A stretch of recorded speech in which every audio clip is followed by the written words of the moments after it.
ભાવનગર શહેરના વાતાવરણમાં આવ્યો પલટો। ભાવનગરમાં ચોમાસાની જેમ વરસાદ પડ્યો। ગાજવીજ સાથે ભાવનગરમાં વરસાદ પડ્યો। કમોસમી વરસાદથી ખેડૂતોના જીવ તાળવે ચોંટ્યા। તો ભાવનગરમાં વાતાવરણમાં પલટ્યો। ચોમાસાની જેમ જ વરસાદ પડ્યો। ભાવનગરની અંદર ગાજવીજ સાથે ભાવનગરમાં વરસાદ પડ્યો છે, ત્યારે અહીં ખેડૂતોના જીવ તાળવે ચોંટ્યા। કમોસમી વરસાદને કારણે ખેડૂતોના જીવ તાળવે ચોંટ્યા। વધુ જાણકારી મેળવી અમારા સંવાદદાતા પાર્થ ફોન લાઈનથી જોડાયા છે। જી પાર્થ, ભાવનગરમાં વરસાદ વરસી રહ્યો છે, શું સ્થિતિ છે? જી જણાવી દો, ભાવનગર શહેરમાં વાતાવરણની અંદર બપોર બાદ અચાનક પલટો આવ્યો છે। એક તરફ ઉનાળાની 40 ડિગ્રીનો આકરો તાપમાન વચ્ચે જે કમોસમી વરસાદ છે તે ભાવનગરની અંદર જોવા મળી રહ્યો છે।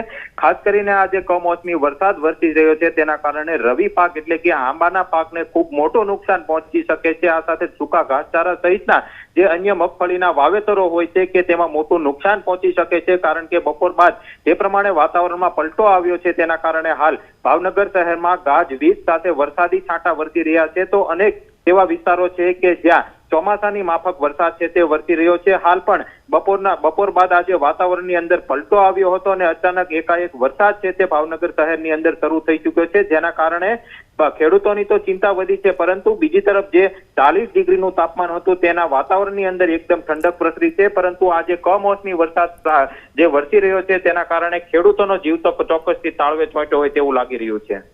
જી આભાર પાર્થ, તમામ જાણકારી આપવા માટે। તો 40 ડિગ્રી તાપમાન વચ્ચે ભાવનગરમાં વરસાદ વરસ્યો। બપોર બાદ અચાનકથી વાતાવરણમાં પલટો આવ્યો અને જે રીતે વરસાદ વરસ્યો છે, ખેડૂતોની મુશ્કેલી વધી છે।